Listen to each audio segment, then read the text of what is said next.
They were told that they were special all the time. They were told that they could have anything they want in life just because they want it. So you take this group of people, and they graduate school, and they get a job, and they're thrust into the real world, and in an instant, they find out they're not special, their moms can't get them a promotion, that you get nothing for coming in last, and by the way, you can't just have it because you want it, right? And in an instant, their entire self-image is shattered. The other problem, to compound it, is we're growing up in a Facebook, Instagram world. In other words, we're good at putting filters on things. We're good at showing people that life is amazing even though I'm depressed, right? And so everybody sounds tough, and everybody sounds like they got it all figured out. And the reality is there's very little toughness, and most people don't have it figured out. They don't have the coping mechanisms to deal with stress. So when significant stress starts to show up in their lives, they're not turning to a person, they're turning to a device, they're turning to social media, they're turning to these things which offer temporary relief. We know that engagement with social media and our cell phones releases a chemical called dopamine. That's why when you get a text, it feels good, right? So, we've all had it where you're feeling a little bit down or feeling a bit lonely, and so you send out 10 texts to 10 friends, hi, hi, hi, hi, hi. Dopamine is the exact same chemical that makes us feel good when we smoke, when we drink, and when we gamble.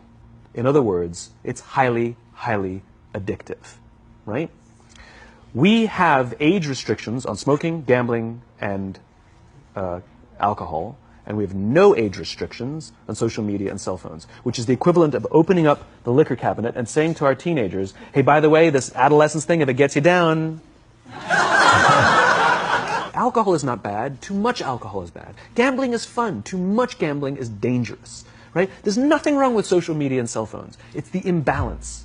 Right? If you're sitting at dinner with your friends and you're texting somebody who's not there, that's a problem. That's an addiction.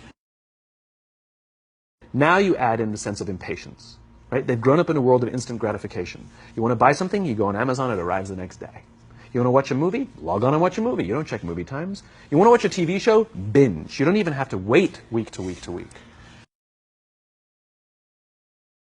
Everything you want, instant gratification, except job satisfaction and strength of relationships. There ain't no app for that. They are slow, meandering, uncomfortable, messy processes.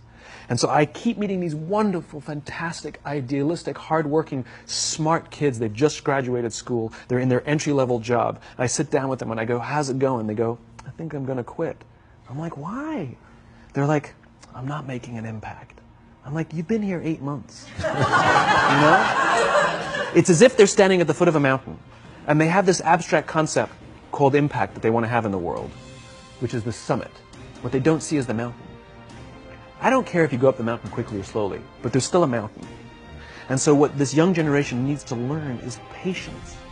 That some things that really, really matter, like love, or job fulfillment, joy, love of life, self-confidence, a skill set, any of these things, all of these things take time. Sometimes you can expedite pieces of it, but the overall journey is arduous and long and difficult. And if you don't ask for help and learn that skill set, you will fall off the mountain.